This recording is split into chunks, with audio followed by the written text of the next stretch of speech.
Update. Am I the a-hole for kicking out my boyfriend's ex? Original post. I, 36 female, and my boyfriend, 42 male, have been together for 7 years. We have both been married and divorced before and like to be financially independent of each other and keep things pretty separate. What's mine is mine and what's his is his. I am CF. I've worked my butt up in my field and I'm comfortable. My boyfriend doesn't earn what I do. He pays a lot of child support to and contributes, as he should, to all of his 5 kids' after-school activities.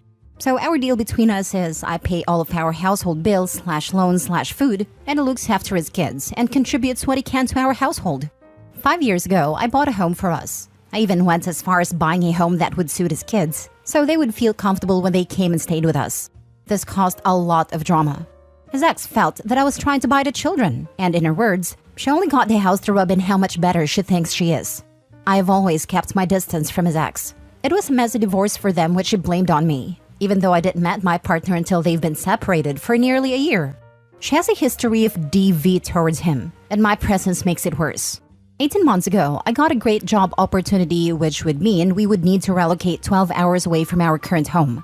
After discussions between my boyfriend and my boyfriend and his ex, we agreed that we would make the move for my job and would rent my house to his ex for an incredible discounted rate with the agreement that this would only be for 2 years. Recently, my work circumstances have changed and we have relocated back to our hometown again. My boyfriend and I have found a small rental in the meantime. But since coming home, his ex has become more aggressive, particularly with me. She has told my partner the children have always hated me and were only nice because of him, but don't ever want to see me again. She has accused me of trying to buy the kids' love, making her look like a bad mother, and for basically being the root of all evil. Which is whatever to me. I do love the kids in my own way, but would hate to make them choose or feel uncomfortable by being around me. So we are making sure that my boyfriend spends as much time as possible with the kids and attends any sports or school events without me. And when I go away from work, they come to our house. I've suggested therapy or counseling, but the ex won't hear it, making it sound like I'm calling her bad mother for suggesting it. The 2 years is ending and I want my house back. Basically, the ex is saying if I'm rich enough to pay for a rental and pay a mortgage now, I should let her and the kids stay in the house. And since the kids now hate me, it would be a waste of space for just my boyfriend and I. And this situation is also leading to his kids telling my partner that they hate me even more for kicking them and their mother out of their home. My boyfriend is very torn. He just wants his kids safe and happy. Now for the top comments before reading the updates. Not the a-hole. It's your house. Don't let her manipulate you just because you can't afford it and she can't. Gives me the vibes of this lady I read in a magazine years ago. She won £1.4 million on the lottery, and people stole her car that she lent them because you can just buy a new one. Just because you can't afford a different house doesn't mean you owe this woman your house. Give her a month's notice, and you're gonna have to accept it if the kids are angry. You can't control how they feel, and if they're gonna be mad at you and not like you anyway, then that's up to them. They need to learn that they can't just walk over people and get what they want, which is what their mother is clearly teaching them. It was an incredibly bad idea to have the ex rent the house. From OP's POV, it was incredibly generous. Doesn't matter, the ex is always going to interpret everything the worst possible way. Now, OP is the bad guy for not simply giving the ex the house, which is utterly nonsense, but honestly predictable. OP needs to take back the house, but be ready for it to require an eviction and for the house to be torn up and OP to be depicted as the worst kind of person. OP is not a-hole, but she's terribly naive and has poor judgment. This was always a bad idea. OP, what are you getting out of this relationship really? Because this isn't going to end well, it will just get worse. Why are you financially supporting this guy who won't stand up for you? You claim he's working hard for both of you and the kids, but it doesn't seem that way. He has been letting his ex call all the shots in your relationship. Who are you in a relationship with? Him or his ex? You really don't need any of this. Once they're gone from your life, you'll feel a lot better. You're fighting a losing battle. Your boyfriend will never stand up for himself and call out his ex for parental alienation and other things going on. Don't you deserve better than this? You earn a ton of money. Enjoy your life. Stop worrying about kids who will continue to hate you. Trust me, this is only going to get worse. She's teaching them to be entitled to things that aren't theirs, yet treat the person they owe like trash. Therapy won't help when their mom is whispering in their ears. Not the a-hole, but the future looks pretty bleak with how things are going. They'll demand you for your money for college, weddings, down payments for their homes, baby-related stuff like baby showers, baby products, fertility treatments, and whatever else, while treating you like crap every step of the way. And your boyfriend will cave under every demand. The ex will egg it all on. Kick them out. Kick them all out and be free of them all. OP, what are you getting out of this relationship really? A loving and healthy relationship. As above, there are lots of complexities in a relationship that can't fit into a post, but I can safely say that I have a whole and fulfilling relationship.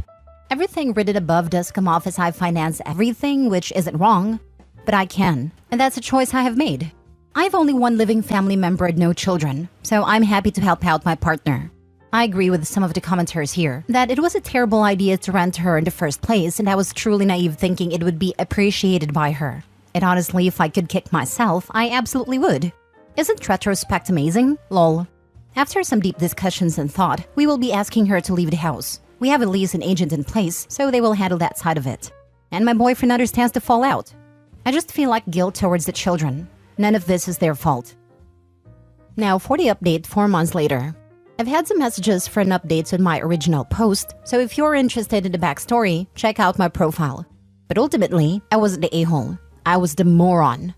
After reading a lot of comments in my original post, I decided that while yes, I wanted my house back, I also didn't really love the idea of living in the house the nasty woman had lived in for longer than I. It didn't feel like my home anymore, and I really wanted my home to feel like my home. So I decided to sell. I spoke with my boyfriend and he was really non-committal on the situation but said it was my decision. I gave the ex the option to stay in the home and I would sell it as an investment property with a tenant or she could move out. She went with going absolutely batshit crazy and decided to out hers and my boyfriend's reignited emotional love affair. As it turns out, since my boyfriend and I have returned to our hometown and I still have to leave town frequently for work, they had gotten close again. The ex sent me a load of screenshots of steamy messages/pictures and long-winded messages whinging about me and that maybe I would just let him have the house if my boyfriend and I separated, since I wouldn't need all that space. I obviously confronted my boyfriend and he looked incredibly panicked, but admitted to all and said that it was more of an emotional relationship and it had not turned physical, and that he was very, very sorry and embarrassed, and was only leaning on her for comfort because I was away a lot. He also misses his kids, and it felt emasculated by me a lot of time. There are plenty of other reasons and excuses not even worth mentioning. Needless to say, I'm now single, have kicked him and her out and placed the house on the market for sale, and have just put an offer on a cute little townhouse on the beach. I've downloaded a dating app tonight after a few wines, and thought it was a good time to let Reddit know that most of you are right in my original post. Life isn't great, but I'm sure it'll be again one day. Felt emasculated by you? But it is completely okay and masculine when it comes to his batshit insane ex and baby mama? Well, damn. Hope he thinks it's worth it. It was all about the money. The main theme of the whingy messages was bloody money.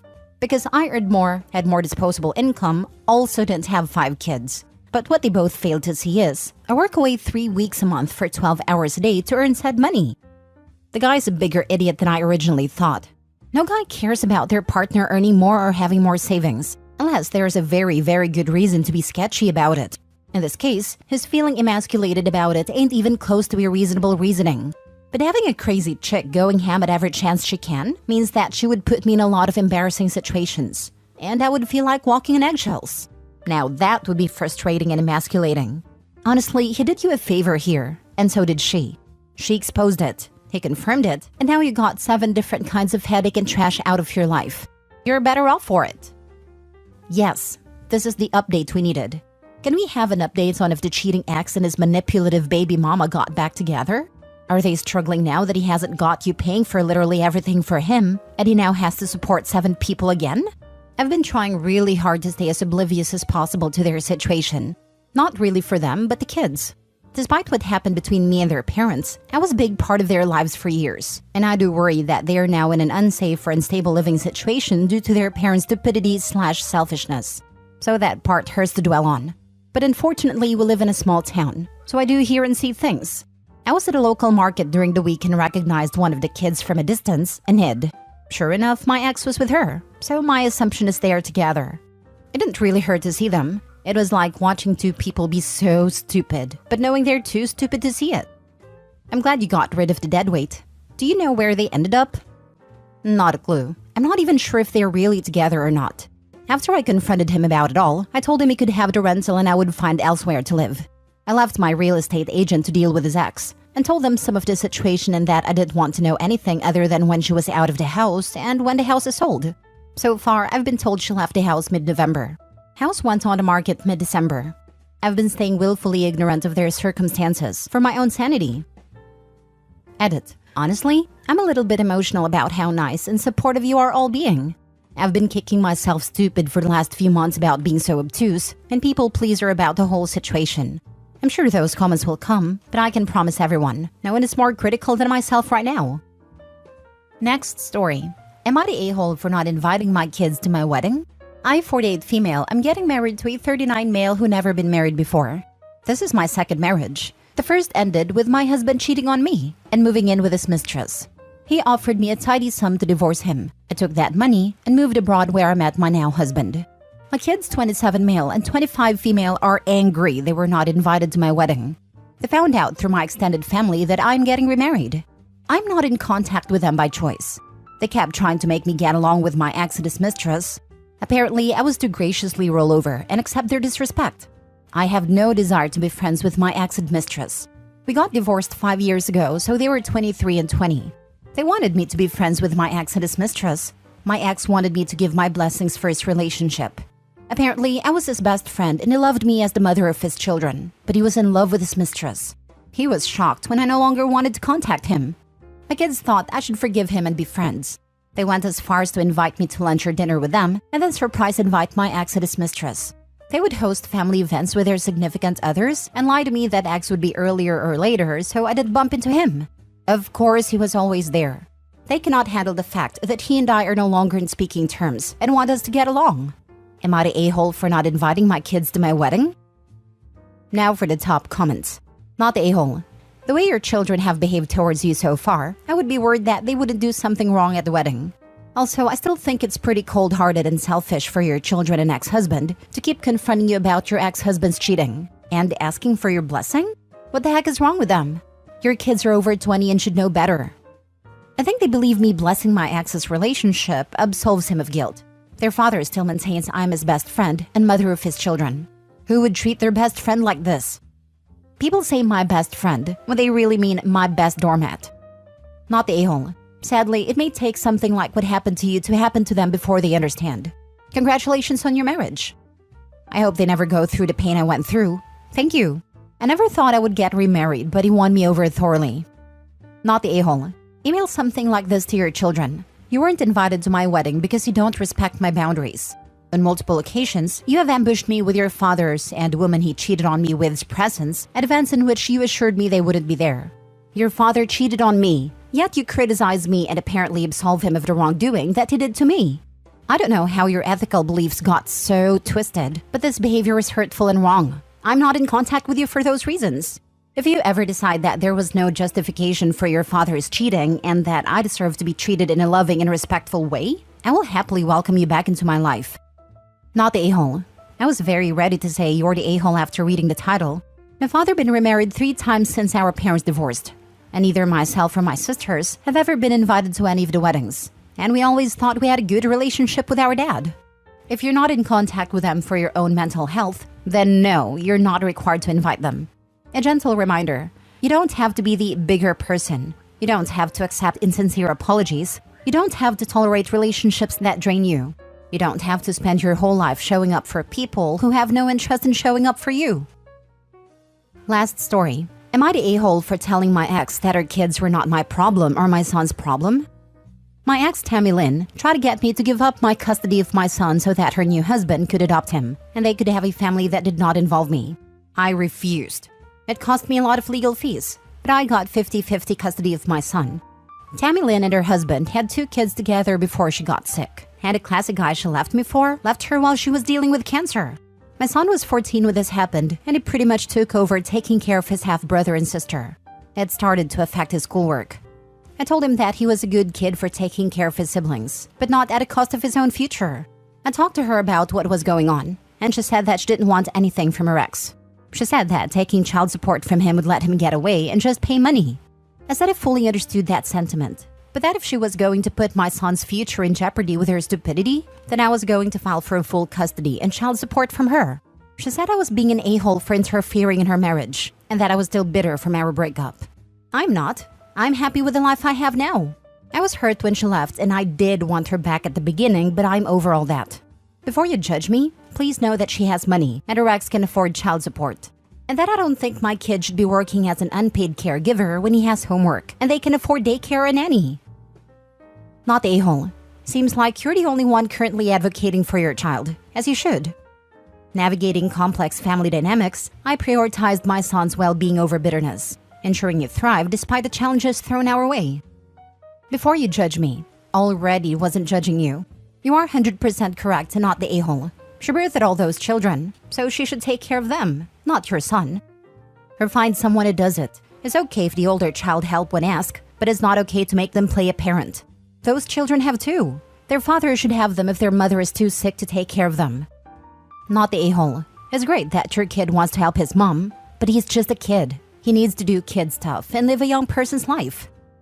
Exactly. OP, push ahead with your plans for full custody. You should also contact child services to advise them about her parentification to strengthen your case against her. Not the a-hole.